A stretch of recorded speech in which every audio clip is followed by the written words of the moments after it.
السلام علیکم ورحمت الله وبرکاته. محمد اسلام وفادار د خوست له ولایت څخه سلامونه رالیږلي او د سلام نه وروسته لیکلي چې زه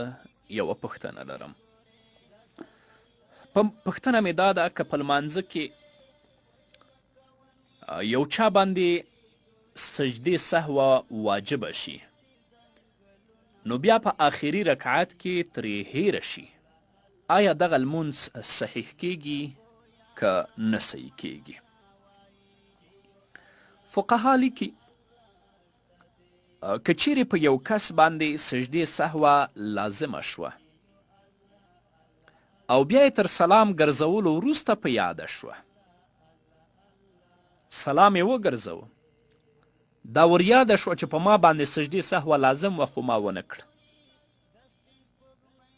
خو دا سړی تر اوسه پورې په مسجد کې دی، د مسجد نه وتلی نه دی، چا سره یې خبرې هم نه دي کړي، نو دا سړی دی اوس پر هغه ځای باندې سجدې سهوه وکړي، درود شریف او دعا دې وکړي، لمونځ یې پوره شه. سجدې سهوه در باندې واجب ده، خو تا سلام وګرځوه، سجدې سهوه درنه هیره شوه، په مسجد کې یا د خپل د لمانځه په ځای کې چا سره دې خبرې هم نه دي کړي، بیرته کښېنه سلام وګرځوه، دوه سجدې د سهوې لپاره وکړه، کښېنه اللهم اتحیاتو، اللهم صلی، اللهم بارک، اللهم ربنا ووایه، سلام وګرځوه، مونځ دې کامل دی. لیکن که داسې کس د مسجد څخه وتلی و او یا د چا سره خبرې کړې وي او سجده ترېنه سهون پاتې وه، نو کومه لمونځ چې ده کړی د هغه لمانځه اعاده او راګرځول په ده باندې لازم دي، او که دا لمونځ راونه ګرځوي نو لمونځ یې د کراهیت تحریمي سره ادا شو. علامه حسکفي رحمه الله په در مختار کې او ابن عابدین الشامی په رد المحتار کې لومړني جلد کې 346 صفحه کې باب السجود السهوه کې او منحة الخالق په دویم جلد کې 88 صفحه کې باب السجود السهوه کې لیکي ولها واجبات لا تفسد بتركها وتعاد وجوبا في العمد والسهو إن لم يسجد له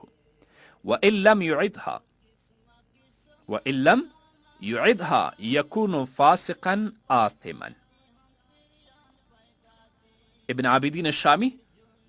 د حسکفي د عبارت تشریح کوي، قوله ان لم يسجد له ای للسهو، نور خبره هماغه ده چې مخکې ما تاسو ته بیان کړه. حیوانان پیدا دی د تخلیق سر زره قسمونه وایي چې یو الله الله الله شته دی، ځمکه ګویا د اسمانونه وایي چې یو الله الله الله شته دی، په ګونګه ژبه دریابونه وایي یو الله الله الله شته دی، چې یو الله الله الله شته دی.